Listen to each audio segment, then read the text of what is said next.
Welcome to Graceful Healing, a podcast to get straight talk about healing and living again. My name is Maureen Lake. I'm a holistic health coach, speaker, author, and thyroid disease fighter. Each week, I'll be bringing you graceful conversations to inspire you to seek new ways to hit the reset button to catapult your health and vitality to new levels. Listen in and open your heart to all the new possibilities. Are you ready? Let's do this.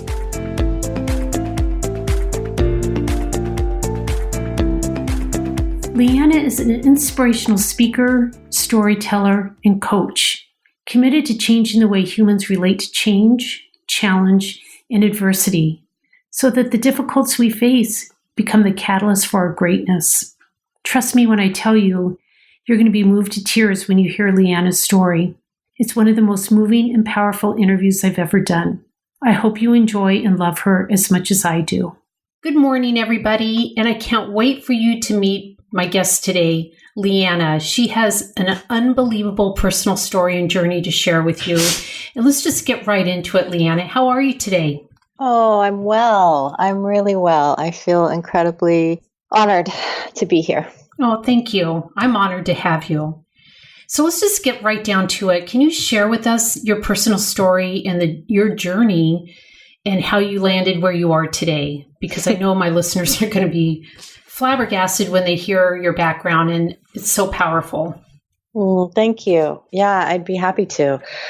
It's been a rich journey, that's for sure. So obviously it all starts from the very, very beginning. You know, all of our journeys start from the beginning, but I won't go that far back. 16 years ago, in 2002, the fall of 2002, I was on a date and I was hiking in the Malibu hills of Southern California where I live. Mm-hmm.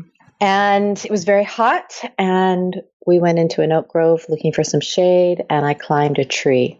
And this is something I'd been doing all my life. I was in my early 30s at this point, but I grew up out in the wilds. I went backpacking out in the backwoods for the first time when I was 5. Oh my gosh. So, you know, being in nature, being in the trees, climbing.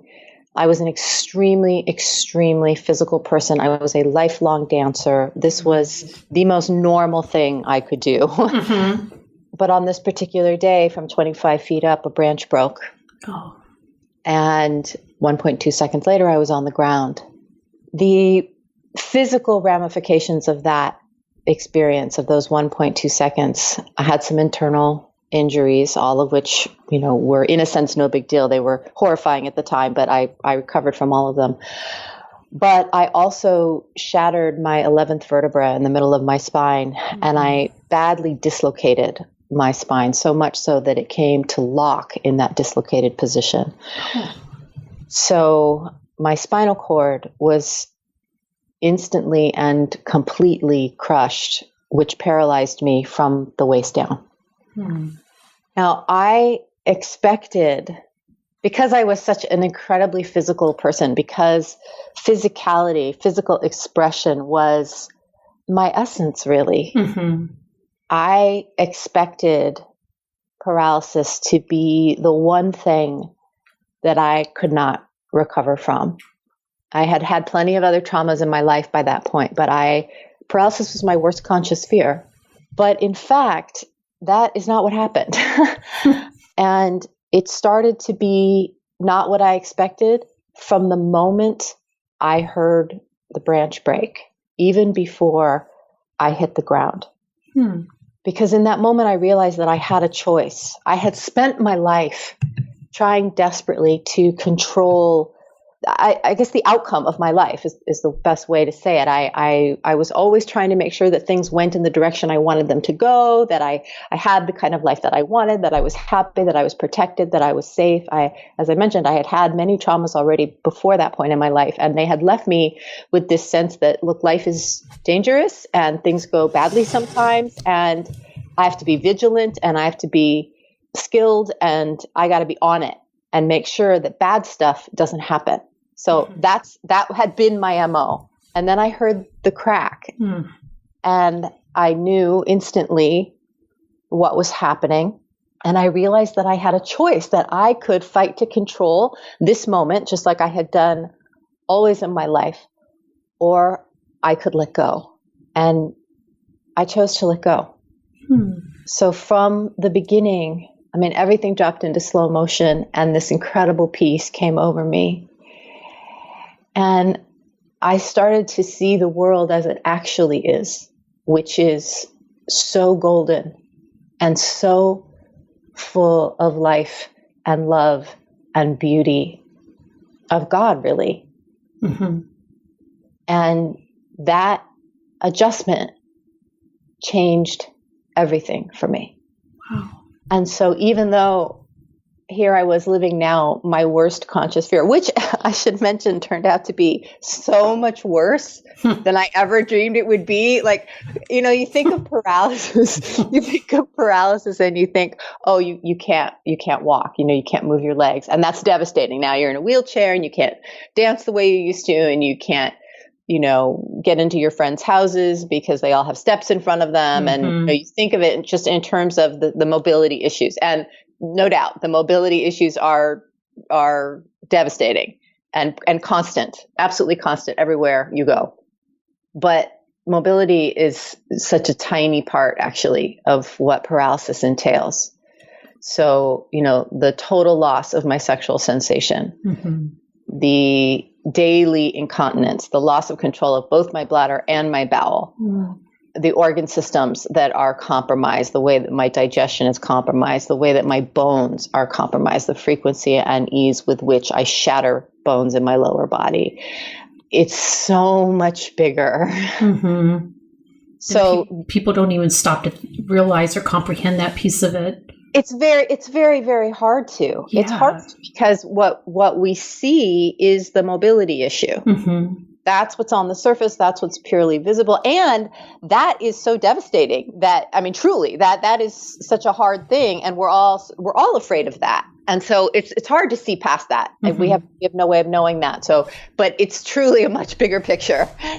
And so even though here, this is my worst conscious fear, and it turns out to be so much worse than I thought it was going to be, I'm in this state of astonishing grace.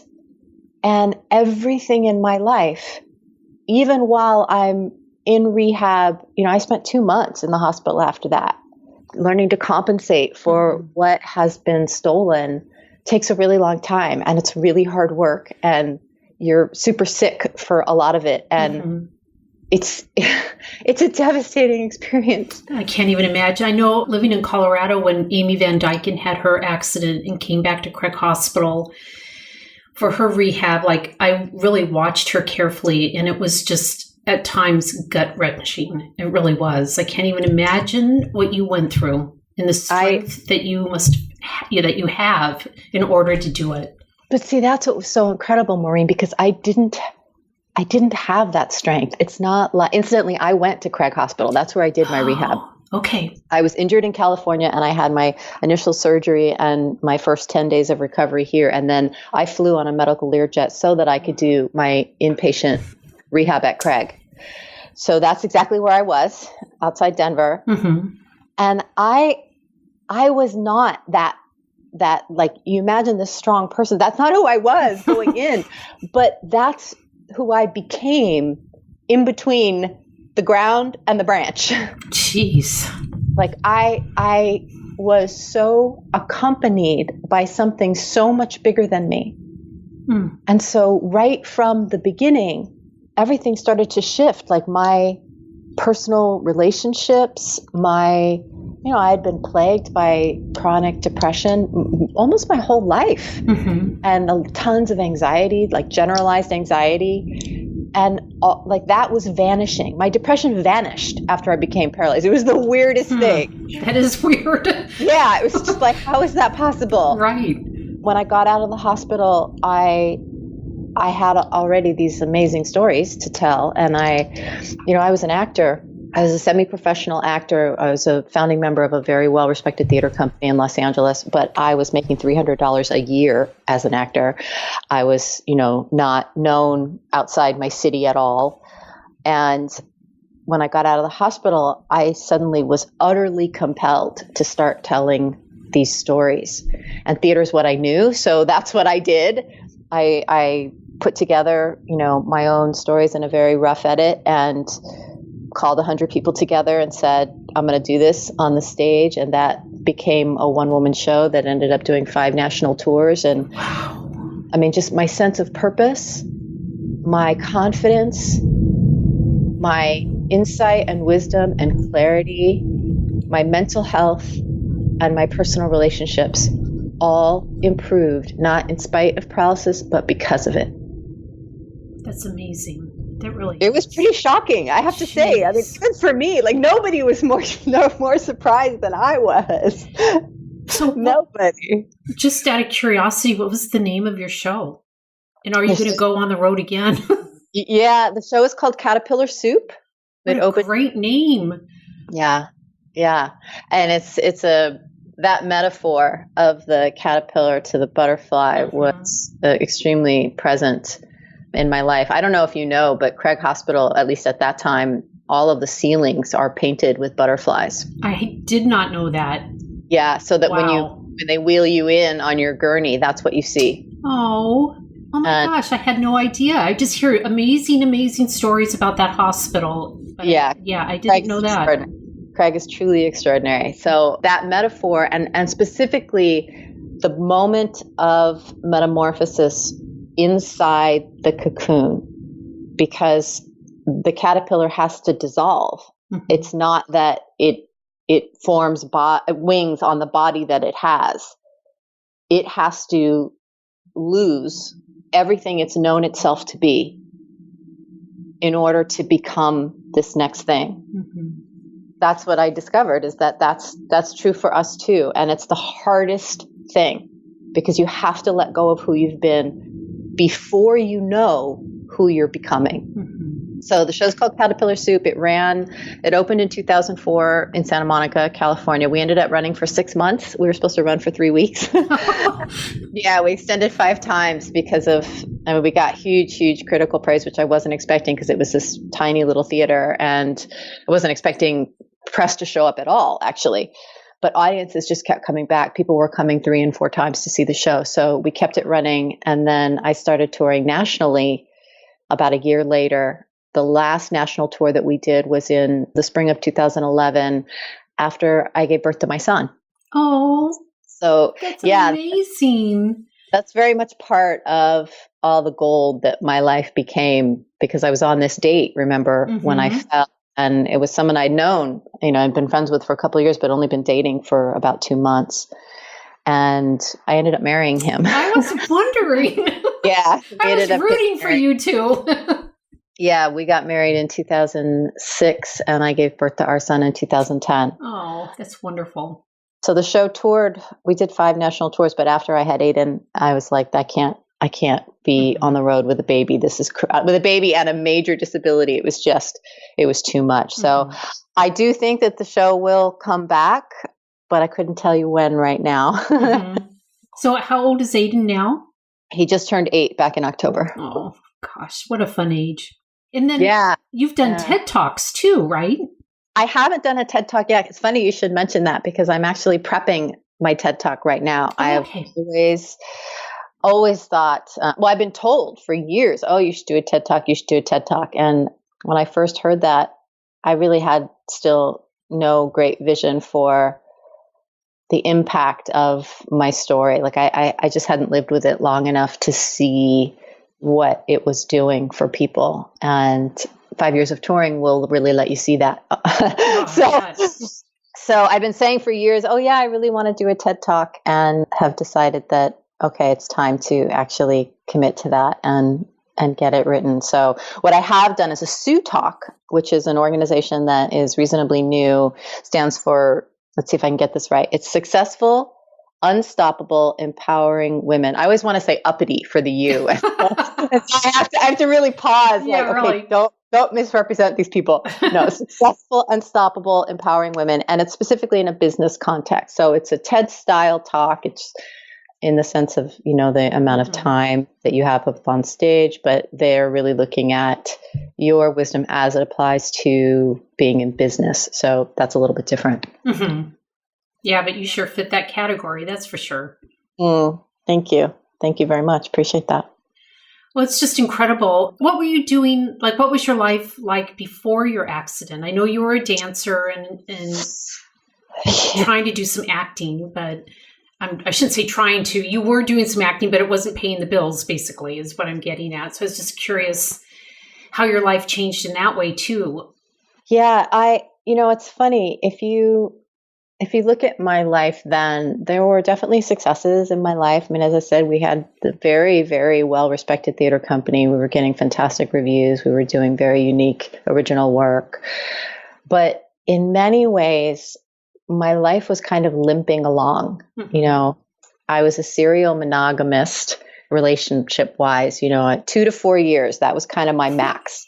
I couldn't really get it together. And it was usually me leaving, but not always. I just couldn't find my way. I mean, honestly, intimacy for me, people have often said, "Oh, you were so brave." I've trekked the rainforest in Bali by myself, and I moved to Europe after I graduated college, and based on a whim, basically, and lived there for a year and a half. And so people sometimes look at my life and they think, "Oh, you're so brave," and I think, those just weren't the things I was afraid of. Like marriage, family, those were the things that I was really afraid of.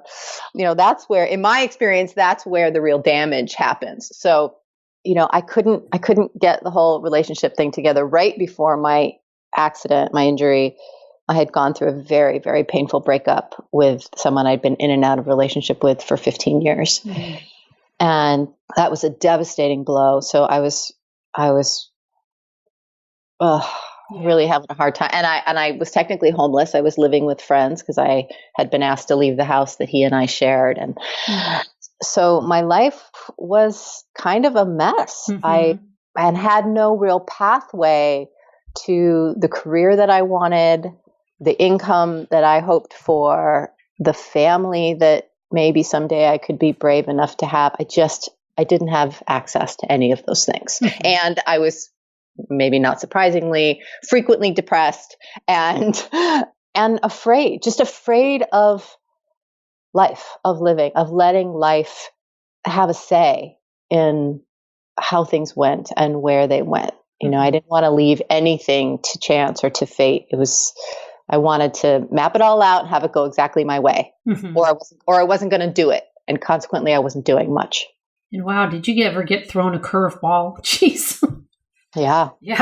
Best curveball that ever could have happened to me. Wow.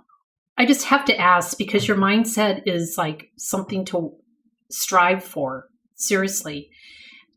I know your accident helped shape it, but was there any other key things that happened that helped? I mean, your positivity is just like radiant, even through like my microphone, I can feel it.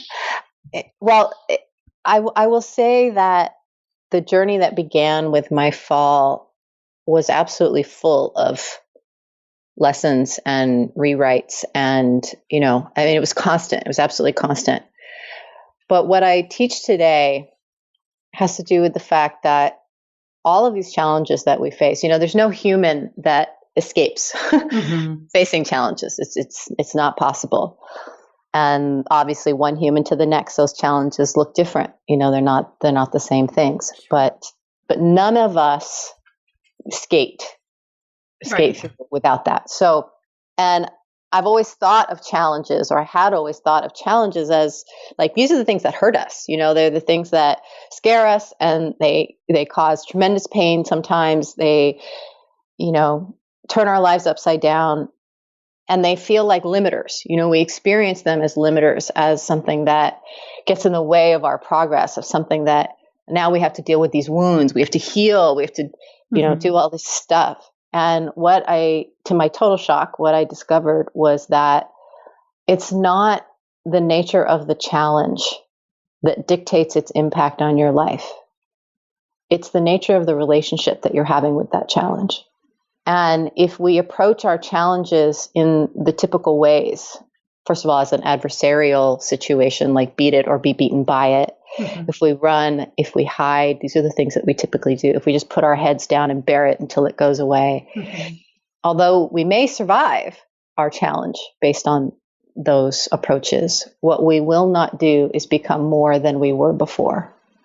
And every one of those challenges that we face, that anyone faces at any time in their life, is carrying with it this opportunity to become more than you've ever been. But in order to access that, we have to take a more relational approach. We have to get curious. Like, what is here for us? It doesn't mean it's not going to hurt. It doesn't mean it's not going to scare us. It is going to hurt. It is going to scare us. It is going to turn life upside down. This is not some sort of panacea like, okay, if you just look at it this way, nothing's ever going to hurt you. Mm-hmm. It's supposed to hurt. Like, we're human. That's like, if it's not hurting, we're checked out. We're not connected. So it's supposed to hurt. That's normal. That's appropriate. But it doesn't have to only hurt. But we have to change how we approach it. We have to change the relationship that we're having with it. So once I started doing that, and I started doing that without consciousness, I had to go back and look at, what the hell have I been doing? How is this going so well? I don't understand. But once I started to deconstruct, what had I been doing? That was the crux of it. I had gotten curious about this experience. I had opened myself and said, what do you have for me? What can I learn here? What can I find in each of these little moments? And that changed everything. It changed everything. Because all this beauty, all this grace, all this glory, all this wisdom, all this insight, it was all buried in there. I just had to go looking for it. It's beautiful. You're bringing tears to my eyes, I have to admit. And that has stayed with me. Like, that approach, I call that the Shiro's way, and it's something that I teach. That is how I live my life. Like, this is a life philosophy. It's not just how I approach my challenges, it's how I approach everything, but it's definitely how I approach my challenges. And that makes those challenges, as hard as they are, as uncomfortable, as miserable at times as they are. I mean, paralysis even, there's not a day that goes by that I don't ache for what I've lost. Mm-hmm. I still feel that. I feel that to my bones. And it's always, always uplifting me. It's always bringing me forward. It's always giving me gifts. That's really amazing. It's amazing just to hear you speak that way. It's so powerful. Thank you. So what are you doing now? I mean, obviously you must help other people. I mean, if you're not, I'm going to You got some words for me. Yeah, huh? Exactly. I do help other people. I think in several different ways. I hope all of what I'm doing is helping people. So although I don't perform the show anymore, I do still speak. I speak all around the country, and I speak to very, very diverse groups. I speak to schools and universities and future healthcare providers. I speak to spiritual communities and businesses and companies, and I share these stories, and I hope, my intention is to start to shift the way that we as a species view adversity, mm-hmm. so that we can begin to change that relationship. It's because challenge is inevitable, and because we live in really challenging times. Aside from our personal challenges, if you look at the challenges we face communally and globally, they're big. Yeah. These are big problems. They don't have simple solutions. They're not going to be solved by a singular person. Like, we have to elevate what we're bringing to the table in order to get ourselves out of these situations and really make lasting change. So in order to do that, we have to be able to use our challenges as catalysts. We have to be, because it's not like you can get out of the challenge and then figure out how to solve all these problems. Like, you can't, the challenge is here, we're in it. It doesn't work that way. No, it doesn't. It does not at all. And thankfully, because if it worked that way, we'd be totally screwed. Yeah, it's true. So thankfully, the answers that we need, the elevation that we need, the evolution that we need, the gateway to all of that is actually inside the challenges that we're facing personally, communally, and globally. Mm-hmm. So I speak everywhere that will let me speak, so that I can start to shift our consciousness in that direction and inspire people to look at their own challenges in a new way, to look at themselves in a new way, and to have access to all the good that's buried inside these really difficult situations. And in addition to speaking, I also coach. I mentor individuals. I do retreats, private retreats, and one-on-one coaching to help people navigate that change, that particular shift in consciousness. During the years that I was touring, I was all over the country. I did the show. I toured 3 times in Alaska, and we toured several times in Vermont. So, and lots of places in between. So I had this opportunity to meet just hundreds of people from so many different parts of the country, different types of lives. And I saw a lot of people in pain. Mm-hmm. And I heard a lot of stories of the personal struggles and also the communal struggles in some cases that people were experiencing. And it started to become really clear to me that I know the road. I understand the path from caterpillar to butterfly. Mm-hmm.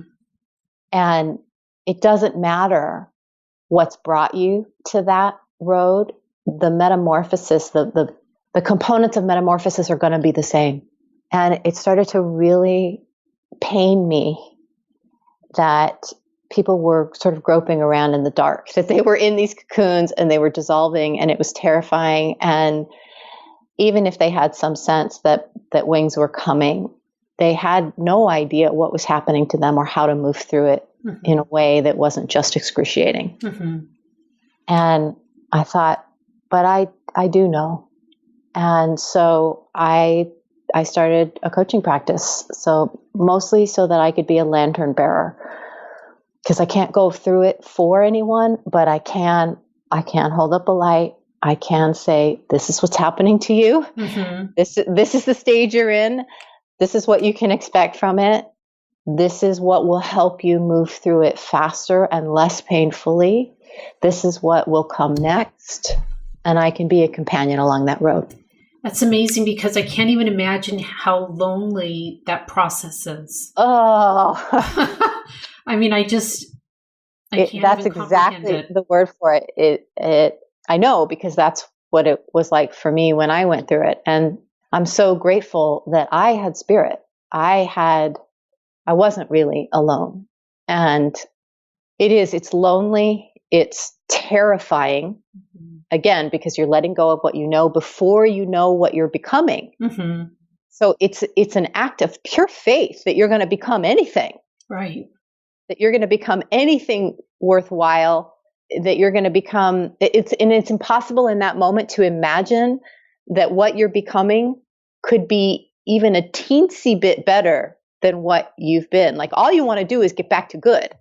That's the most natural instinct in that moment, is like, just get me back to good. Mm-hmm. And I had that too. I was going to be the case who recovered. There's no documentation anywhere in the world of anyone recovering from a spinal injury as severe as mine is. Hmm. And I was like, okay, that's all right. I'll be the first. I'm okay with that. No problem. I was determined, and, being a good metaphysical practitioner and student, I was like, all right, I'm going to have the right thoughts, and I'm going to have the right feelings, and I'm going to have perfect faith, and I'm going to, I'm going to do all the right things, and I'm going to be the one. Mm-hmm. And that lasted about 2 weeks. I was an absolute model patient during that time, but I couldn't, like, that approach honestly made me physically ill. I became sicker and sicker and sicker doing that approach, because the force of my will was cutting off my life force. And that became evident. It was like, holy shit, I'm literally going to die if I try to continue to do it this way. And I don't know another way, but I can't be like this. And I realized that whatever my intentions for recovery, I didn't have to abandon those intentions, but I had to allow myself an authentic journey. Mm-hmm. I had to get real and truthful about my each individual moment. So I had to be scared when I was scared. I had to be furious when I was furious. I had to have it out with God. I had to cry. I had to ache. I had to be truthful about all of that and not pretend that that wasn't happening. How wonderful that you could do that. Oh, it was real. I was in the hospital when I made this realization. You know, I was still there. I was so sick. And I had to do one of the most difficult and strong, talk about strength, man. I had to tell my team, you know, all the doctors and therapists and technicians that were working with me, that they had to wait for me, that I was not ready. And I refused all of my therapies. I refused to leave my room for 3 solid days. And I spent those days screaming into my pillow and sobbing and railing at God and doubled over in the agony of my loss, the emotional pain of it. And I made them wait. And they were like, you know, your insurance company is not happy about this. Like, we are not doing anything with you. And I was like, too bad, because I have to do this first or I can't do anything else. Mm-hmm. And at the end of the 3 days, I was, you know, obviously still in pain. It's not like, oh, now I'm done. No more grief. But I was ready. And I went back to my therapist. It's just amazing that you were able to know that about yourself and verbalize it and make it happen. Yeah, gosh. I'm very, very lucky that I was already, you know, in my early 30s at the time of my accident. I was in the hospital with a lot of guys that were, you know, 18, 21. These kids didn't know each other, didn't know themselves yet. Mm-hmm. True. They just hadn't had enough time on the planet. I had already a deeply experienced spiritual practice. I had already a very clear sense of myself. I had already a decade of therapy under my belt. Mm-hmm. I had all of these tools that really positioned me. And then I had the extraordinary spiritual experience of the fall itself and this connection to spirit that, you know, was deeper and grander than anything I had had before, despite my longtime spiritual practice. So I had all of this lined up behind me. Amazing. And it made it possible. And it made it, this makes me cry. That's why I've always felt so compelled to share, whether I'm telling a story on stage in my show or I'm speaking or I'm coaching, because I feel like this was given to me. This insight, this clarity, this wisdom, this experience was given to me. Like, you have the tools. You can tell this story, because I'm not special in any other way. Like, people sometimes hear my story or they see me on stage and the most tragic thing happens. They get to the end and they say, wow, she's amazing. I could never do that. And it's not true. I would have thought that about myself. I mean, if you had asked me before I fell, could you have recovered from this particular thing? I would have sworn to you there was no way. There was no way. And I would have been dead wrong. Yeah. So I'm absolutely certain that when people see me and they have that response, that they're wrong. We simply underestimate ourselves. We have no idea what we're capable of. Mm-hmm. That is so true. So true. And I really feel like I had the right set of tools and skills that I could see something through this experience that maybe others couldn't. And have the ability to talk about it in a way that moves people, that transforms people. And that's all God given. That is, I'm just the vehicle. I'm just the vessel for that. But I that's what compels me. That's what compels me to give it. Well, you're truly a gift. That's what you are. You're a gift to so many people. It's amazing.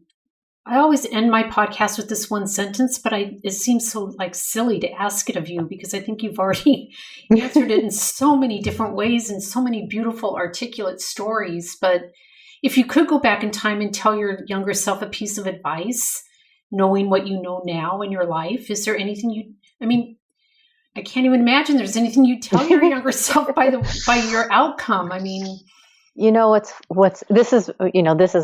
it's a beautiful question. And I've heard it before. And when I saw that we were going to talk about this, I thought, that's the hardest question for me. And I'll tell you why. Because as painful as my early life was, I recognize that every one of those experiences were these really important seeds for this tree or this flower, this person that I became. And I could not have done, not only could I not have done anything I'm doing now without that, but I couldn't have done anything differently then. That was like the way it had to go. That's what I was capable of. That is what my consciousness and my spirit and my cognition was capable of. So it always feels a little bit like, what could I possibly say? But I really thought deeply about this question. I don't know, something about you inspired me to really think deeply, like, okay, put all that aside for a second. What would you say? And I think what I really would have loved when I was younger was, we were talking about companionship. I would have loved exquisite companionship. And what I would say to that younger self is, go outside, turn your face to the sun, feel the ground under your feet, and smell whatever's in the air.